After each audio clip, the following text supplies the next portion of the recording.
Okay, hello. My name is Gaurav Madan. I'm wedding photographer, and you can follow me on Instagram Madan Gaurav Arts, and you can check my work on my website www.madangauravarts.com. तो आज हम लोग discuss करने वाले हैं wedding photography stage 2 which is quotation, wedding photography quotation. Okay, तो जब भी हम लोग वेडिंग फोटोग्राफी के लिए हम लोग कोटेशन दे रहे हैं तो सबसे पहला पॉइंट है कि हमको डिटेल्ड कोटेशन देना है.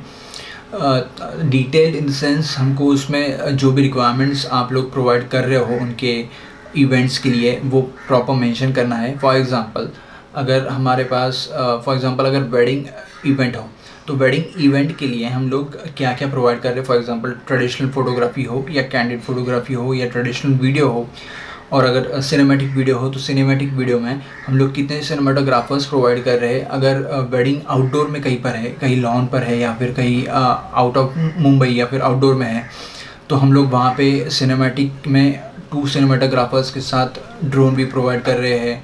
या फिर अगर प्लेस बड़ी है तो हम लोग में भी 3 सिनेमाटोग्राफर्स प्रोवाइड कर रहे हैं. तो ये सारी डिटेल्स उसमें होना ज़रूरी होता है. नॉर्मली अगर हम लोग बोल दें कि हम लोग सिर्फ सिनेमैटिक वीडियो करेंगे तो कहीं ना कहीं उनको एक सवाल होता है, या फिर at the time of shoot they could have confusion कि हम लोग हमारी कितनी बार कितने सिनेमाटोग्राफर्स आपने कहे थे और सिर्फ आप लोग 1 या 2 प्रोवाइड कर रहे हो. या फिर शायद वो लोग बोले कि हमने ड्रोन का डिसाइड किया था बट ड्रोन आपने दिया नहीं है. सो ये मेंशन होना बहुत इम्पॉर्टेंट है कि आप लोग क्या प्रोवाइड कर रहे हो. अगर ट्रेडिशनल फोटोग्राफर हो या कैंडिड फोटोग्राफर हो, उसमें आप लोग कितने फोटोग्राफर्स रख रहे हो ये भी इम्पॉर्टेंट है. This is about shooting. The second thing is about album. अगर एल्बम आप लोग प्रोवाइड कर रहे हो तो उसमें जनरली होता है ऐसा है कि हम लोग जो भी शूट करते हैं हम लोग वो कहीं ना कहीं एडिट करके भी देते हैं. कोई लोग हैं जो एडिट करके ना भी देते. After selection they are editing for only selected photos. For example अगर वेडिंग में हम लोग वेडिंग एल्बम हम लोग प्रिपेयर कर रहे हैं तो उसके लिए जनरली 200 to 250 फ़ोटोज़ एक एल्बम में होते हैं. तो अगर 200 to 250 फ़ोटोज़ होंगे तो उसके अराउंड 25 to 30 पेजेस बनेंगे, राइट. तो ये सारी चीज़ें आपको उसमें मेंशन करनी होती है. अगर नॉर्मली आपने अगर डिसाइड किया कि आप लोग 200 फ़ोटोज़ एल्बम के लिए देंगे, but at the time of making album उन्होंने अगर 300 से ज़्यादा फ़ोटो दिए तो it could be like around 30 to 40 pages. तो आपका 10 पेजेस का कॉस्ट बढ़ सकता है. तो ये सारी चीज़ें, तो वो नुकसान आपका होगा. तो ये सारी चीज़ें आपको या ध्यान में रखना इम्पॉर्टेंट है. आपको वहाँ पे मेंशन करना ज़रूरी है कि अगर वेडिंग एल्बम भी दे रहा हूँ तो उसमें मैंने सिर्फ आपको 200 सिलेक्टेड फ़ोटोज़ दिए हैं तो उसमें मैं आपको 25 to 30 पेजेस ही दे रहा हूँ. अगर उसके आगे कुछ मैं ऐड अगर होगा आपकी साइड से या फिर क्लाइंट की साइड से अगर कुछ ऐड होता है तो उसका एक्स्ट्रा कॉस्ट इतना होगा. क्योंकि हम लोग कहीं ना कहीं पैकेज में तो हम लोग पूरा एल्बम चार्ज करते हैं, बट कहीं ना कहीं अगर पेजेस ज़्यादा हो तो वो हमको बेयर करना पड़ेगा. तो वो नुकसान आपको बेयर करना पड़ेगा. सो बेटर ये होगा कि आप जो भी कोटेशन दे रहे हो उनको डिटेल कोटेशन दो. The second is very important thing कि आपको एडवांस अमाउंट लेके रखना है. क्योंकि जो भी फॉर एग्ज़ाम्पल अगर कोई शूट हो तो उसमें कहीं ना कहीं आपको आपके इक्विपमेंट्स यूज़ करने हैं, आपको कहीं ना कहीं किसी लोगों को हायर करना है. तो इन सब का जो भी अरेंजमेंट होता है तो उसके लिए ये इम्पॉर्टेंट है कि आपको एडवांस लेना ज़रूरी है. एडवांस अमाउंट मैंने बहुत से ऐसे फ़ोटोग्राफर्स देखे कि बस डील फाइनल हो जाए तो वो लोग खुश हो जाते हैं, बट कहीं ना कहीं फिर उनको बाद में पता चलता है कि मे बी क्लाइंट बहुत लेट कर रहा है पेमेंट देने के लिए, या बहुत सी ऐसी कंप्लेंट्स मुझे आ चुकी है. तो मतलब ये भी कहीं ना कहीं मुझे सवाल बहुत लोगों ने पूछा हुआ है. तो आई प्रेफर कि always you should take advance amount, और वो भी मेंशन हो कि आप अगर एडवांस अमाउंट दे रहे हो तो ही ये आपकी डेट बुक होगी. क्योंकि आप लोग डेट बुक कर रहे हो, राइट. तो अगर उसी दिन कोई और काम आता है तो आप वो काम आप छोड़ने वाले हो, क्योंकि आपने ये काम बुक किया हुआ है, ये डेट उनके लिए बुक की हुई है. तो अगर उसका आपको पेमेंट नहीं मिलेगा एट दी एंड मोमेंट, अगर कहीं ना कहीं उन्होंने किसी दूसरे को हैंड ओवर कर दिया पूरा असाइनमेंट, तो ये आपका बहुत बड़ा नुकसान हो सकता है. तो आपको इसको थोड़ा ध्यान में रखना चाहिए. क्योंकि हम लोग को जैसे काम मिल जाता है हम लोग खुशी में वो कहीं ना कहीं छोड़ देते. एज अ फ्रेशर बहुत सारे कंप्लेंट्स हैं मुझे, तो फिर इसलिए, और बहुत सारे क्वेश्चंस भी मुझे पूछे, तो इसलिए मैं ये पॉइंट मैंने मतलब मेंशन करना बहुत ज़रूरी समझा. Third point is negotiating. तो अभी नेगोशिएटिंग के बारे में तो मैं ज़्यादा नहीं कहूँगा, क्योंकि मैं तो ज़्यादा नहीं करता, बट कहीं ना कहीं आपको थोड़ा बहुत नेगोशिएट होना भी पड़ता है, आई गेस।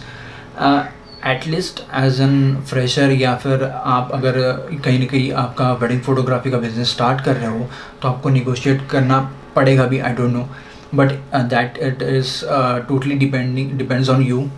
उसके बारे में मैं ज़्यादा कुछ नहीं बोलूँगा। ओके, तो अभी तक आपको अगर कोई क्वेश्चन या डाउट हो तो आप कमेंट कर सकते हो। ओके, अभी सबसे फोर्थ और इम्पॉर्टेंट पॉइंट जो इस स्टेज में है वो है कॉन्ट्रैक्ट। अगर वेडिंग फोटोग्राफी का कॉन्ट्रैक्ट होना ज़रूरी है या नहीं, तो आई विल से यस, कि क्योंकि जो भी हम लोग अमाउंट डिसाइड कर रहे हैं, अगर हम लोग वेडिंग फोटोग्राफी सर्विसेज प्रोवाइड कर रहे हैं तो it could be more than 30,000 to maybe 1 lakh 2 lakh. तो इतनी बड़ी अमाउंट जब हम चार्ज कर रहे हैं, हम लोग हमारा इतना कोटेशन है, तो इट इज़ इम्पॉर्टेंट कि हम इसके लिए एक कॉन्ट्रैक्ट बनाएं और जो हमारे क्लाइंट है उसके साथ एक बार ये कॉन्ट्रैक्ट साइन कर लें। क्योंकि और इसमें क्या क्या चीज़ें होती है वो तो मैं आपको बताऊंगा। अगर आपको ये कॉन्ट्रैक्ट देखना है तो आप लोग मुझे डीएम कर सकते हो, तो ये मैं कॉन्ट्रैक्ट आपको PDF आपको भेज सकता हूँ। अभी मैं यहाँ पर कुछ पॉइंट्स उसमें है जो मैं डिस्कस करूँगा, जो आपको बताऊँगा कि उसमें क्या क्या पॉइंट्स होने चाहिए। तो मेरे पास अभी ये वेडिंग कॉन्ट्रैक्ट है, वेडिंग फोटोग्राफी का कॉन्ट्रैक्ट है। तो इसमें जो भी डिटेल्स है मैं आपको एक बार शॉर्ट में बता दूंगा। ओके, तो इसमें ये सारी चीज़ें मेंशन है जो आप लोग प्रोवाइड कर रहे हो। फॉर एग्जांपल ट्रेडिशनल फोटोग्राफी हो, कैंडिड फोटोग्राफी हो, आप कितना एल्बम प्रोवाइड कर रहे हो। अगर आप सिनेमैटिक वीडियो भी दे रहे हो तो उसमें भी 2 to 3 वीडियोज़ होते हैं, तो आप उसमें से भी कितने वीडियोज़ आप दे रहे हो। सिर्फ ट्रेलर है या विद हाईलाइट है, या और भी उसमें कोई वीडियो लाइक उसमें आप ऐड कर रहे हो, तो वो भी वहाँ पे मेंशन है। तो ये सारी चीज़ें उसमें हैं। अबाउट डिटेल्स, उसमें इवेंट की डिटेल्स होंगे, इवेंट का सेरेमनी टाइम होगा, उसमें आपके जो भी क्लाइंट है उनके नाम और एड्रेस वगैरह होंगे। तो इसमें सबसे इम्पॉर्टेंट चीज़ है कि जब आप क्लाइंट के डिटेल्स ले रहे हो, फॉर एग्जांपल ग्रूम और ब्राइड के जब आप डिटेल्स ले रहे हो, तो उसके अलावा उनके फैमिली के 1 या 2 मेंबर के भी साथ में डिटेल्स लेना ज़रूरी है। बिकॉज ब्राइड और ग्रूम तो वेडिंग के दिन बिज़ी होंगे, तो कहीं ना कहीं आपको शायद वो फ़ोन उठा नहीं पाएंगे या आपसे कांटेक्ट कर नहीं पाएंगे। So it is important to coordinate with their family member, one of their family member. It could be cousin, brother, और their brother, sisters, any one, और मे बी कहीं ना कहीं उनके रिलेटिव्स भी होते हैं। तो कहीं ना कहीं आपको वो लेना ज़रूरी है, ताकि ब्राइड और ग्रूम बिजी होंगे तो आप उनसे कोऑर्डिनेट नहीं कर पाओगे, तो आपको किसी और फैमिली मेम्बर के साथ कोऑर्डिनेट कर रहा है, तो उनका भी डिटेल्स होना इसमें ज़रूरी है। बेसिक उनका नाम और उनके mobile number. Okay, so after quotation, once the quotation is getting final, अगर एक बार आपका कोटेशन फाइनल हो जाता है, उसके बाद सबसे इम्पॉर्टेंट है कि आपको ये कॉन्ट्रैक्ट उनके साथ बैठकर साइन करवा लेना होगा। और इसमें सबसे पहली चीज़ तो ये है कि आप लोग उस अमाउंट को, जो भी आपकी अमाउंट फाइनल हुई है, उसको कितने पार्ट में डिवाइड कर रहे हो at the time of advance booking, at the time of wedding shoot, on at the time of final delivery of your album या फिर वीडियोस, ये जो भी है। ओके, कॉन्ट्रैक्ट में क्या क्या चीज़ें होती है ये मैं आपको शॉर्टली बताऊंगा। इसमें क्या क्या पॉइंट्स हैं। तो फर्स्ट पॉइंट इज़ कि इसमें आपका जो भी अमाउंट है तो उसको कितने पार्ट्स में आपने डिवाइड किया हुआ है as an percentage. So here it is 60%, 30% and 10%. So 60% is at the time of your advance payment. The second 30% is after the wedding shoot, and the last 10% is after your final delivery of your work. तो जो भी आप लोग album या videos आप लोग उनको provide कर रहे हो, तो वो लास्ट अमाउंट आपका 10% होगा। Okay, the second thing is clients के रिलेटिव्स, कि जब भी आप लोग शूट करने के लिए जा रहे हो तो इम्पॉर्टेंट है कि आपको रिलेटिव्स मालूम होने चाहिए। फॉर एग्ज़ाम्पल मॉम डैड के अलावा जो भी रिलेटिव्स होते हैं वो आपको मालूम होने चाहिए, ताकि आपकी पूरी टीम उनको ठीक से कवर कर पाए। अगर वो नहीं होता तो कहीं ना कहीं ये क्लाइंट्स के कंप्लेंट्स आते हैं कि आपने हमारे इस रिलेटिव को ठीक से कवर नहीं किया, या फिर वो रिलेटिव फ़ोटोज़ या वीडियोज़ में आया नहीं। तो ये चीज़ें अवॉइड करने के लिए आपको इम्पॉर्टेंट है कि आपको सारी टीम को इंट्रोड्यूस करना है एक बार कि उनके रिलेटिव्स कौन हैं। The second thing is you have to tell about the schedule, because कहीं ना कहीं वेडिंग में इट इज़ फॉर श्योर कि कहीं ना कहीं 1 या 2 घंटा दे आर लेट, और कहीं ना कहीं इवेंट्स सारे लेट चलते हैं, तो you have to take care of that to complete your shoots and to take mostly आपको पता है कि पोर्ट्रेट फोटोग्राफी वगैरह एंड में होती है, राइट। तो अगर वो सब एंड में हो रहा है तो obviously you should have the time to shoot at the end. तो अगर टाइम आपको मिलता नहीं है तो वो पोर्ट्रेट शूट्स वगैरह होता नहीं है। ऐसे कई मैंने भी फेस किए हुए कि क्लाइंट ने प्रॉपर टाइम नहीं दिया, उसकी वजह से कि पोर्ट्रेट शूट्स ठीक से हो नहीं पा रहे या फिर कहीं ना कहीं हो भी नहीं पा रहे। तो you should inform them before you sign this contract. तो ये सारी चीज़ें आपको याद रखनी इम्पॉर्टेंट है। Okay, one more thing about this कि इसमें टेक्निकल इश्यूज़ कहीं ना कहीं आ सकते हैं। जब आप लोग शूट कर रहे हो, वेडिंग शूट कर रहे हो, तो कहीं ना कहीं आपके सबके कैमरे नए होंगे ऐसे नहीं है, तो कहीं ना कहीं टेक्निकल इश्यूज़ आएंगे। तो वो उस बात का ध्यान आपको खुद को रखना है कि अगर आपके पास इक्विपमेंट्स है तो कहीं ना कहीं उसका बैकअप रखिए। ऑब्वियसली एवरी टाइम आप लोग को बैकअप रखना ज़्यादा पॉसिबल नहीं होगा, but try to keep maximum backup as you can. तो ये था कॉन्ट्रैक्ट में से कुछ इंपॉर्टेंट पॉइंट्स। इसके अलावा भी इसमें बहुत सारे छोटे पॉइंट्स हैं। अगर ये आपको देखना है तो आप मुझे कमेंट कर सकते हो या फिर डीएम कर सकते हो इंस्टा पे।